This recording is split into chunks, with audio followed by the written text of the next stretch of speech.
ऐन दिवाळीच्या मुहूर्तावर एसटी कर्मचाऱ्यांनी आंदोलनाचा इशारा दिलाय।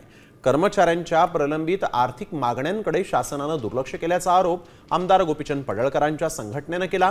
सेवाशक्ती संघर्ष एसटी कर्मचारी संघटनेकडून आत्मक्लेश आंदोलन मुंबईतील मध्यवर्ती कार्यालयामध्ये करण्याचा इशारा देण्यात आलेला आहे।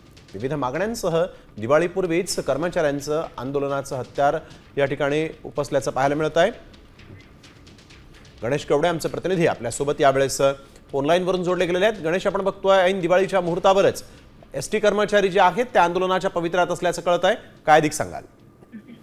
नक्कीच या अगोदर देखील आहे ते एसटी कर्मचाऱ्यांनी वेगवेगळ्या पद्धतीच्या मागण्या आहेत त्या खरं तर शासनाकडे देण्यात आलेल्या होत्या, मात्र त्याकडे कुठल्याही पद्धतीचं शासनाकडून लक्ष आहे ते घालण्यात आलेलं नाही। त्यामुळे गोपीचंद पडळकर यांची असणारी जी संस्था आहे सेवाशक्ती संघर्ष एसटी कर्मचाऱ्यांच्या या संघटनेच्या वतीने खरं तर हे आंदोलन आहे ते करण्यात येईल अशा पद्धतीचा थेट इशारा देण्यात आलेला आहे। त्यामुळे ऐन दिवाळीपर्यंत जर ह्या मागण्या सरकार दरबारी सुटल्या नाहीत तर या आंदोलनाला सरकारला सामोरं जावं लागतं का हे देखील पाहणं गरजेचं आहे। बिलकुल, धन्यवाद गणेश आपण दिलेल्या सविस्तर माहितीसाठी।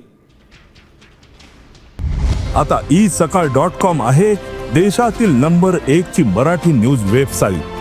प्रत्येक अपडेटसाठी isakal.com ला नक्की भेट द्या।